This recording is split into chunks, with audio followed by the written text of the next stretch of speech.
Ang ipapakita ko po sa inyo ngayon ay yung starter na nasira. Iwan ko kung ano yung sira, kung starter ay yung makina. Kasi ayaw na niyang magredondo. Kaya inilabas muna namin yung starter. Titignan kung anong nangyari dito. Kasi ayaw mag-start kahit magredondo. Ayaw. Kahit gumalaw, pumitik man lang yung makina, ayaw gumalaw yung starter. Kaya yan, titignan natin yung loob. Low pupuk muna. Konting pukpuk lang muna kasi yung mga screw is medyo kalawangin na. Kaya kailangan konting pukpuk para medyo kumalas yung konting kalawang. Ayan, pukpukin muna natin kahit konti lang. Ang starter pala na ito is starter siya ng isang Mitsubishi na Fuso. Opo, isang Fuso ang ating engine. Starter po siya ng isang Fuso.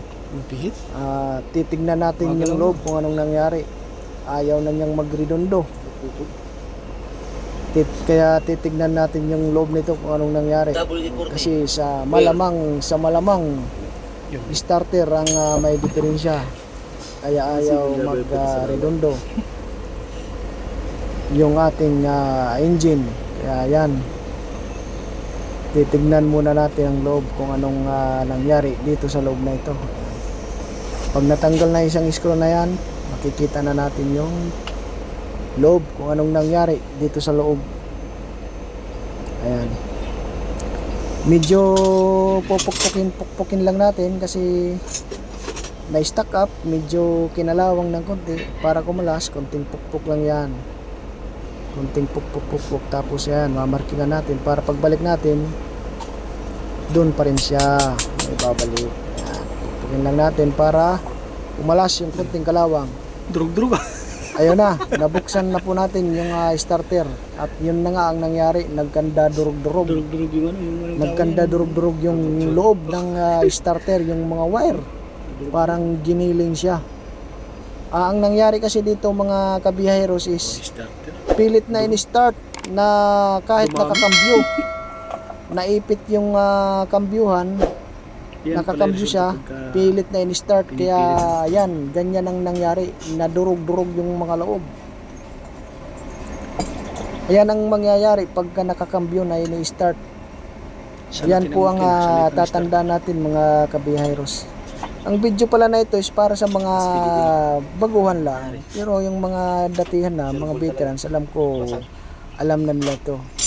Kaya ignore nyo na lang to, para sa mga baguhan lang to. Ayan, yan ang nangyari. Kasi pilit na in-start na nakakambyo, nagkanda durug-durug yung loob. Ito lang ang payo ko sa mga baguhan driver kagaya ko. Wag na wag po nating i-start yung ating mga truck na nakakambyo, kasi ganito ang mangyayari. Dudurugin ang loob ng starter, sisirain yung buong starter.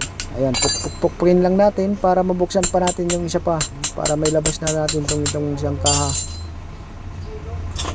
para malaman natin kung may pakinabang pa ba talaga to o wala na. Yan, kunting pukpuk lang, kunting pukpuk lang yan, naglalabasan ng mga dadurog. Yan, ganyan mga kabiyaheros ang nangyayari pagka nakakambyo na ini-start. Hindi naman po natin kasi may ka-clutch yung mga truck, lalo't kasi yung mga truck, mga ano yan, hangin ang nagpapagana yan sa lahat, sa preno, sa lahat. Kaya hindi natin pwedeng tapakan yung clutch tapos start, hindi pwede yun, masisira. Ganyan ang mangyayari sa inyong starter pagka pilit nyong in-start na nakakambyo. Yun lang, bye bye.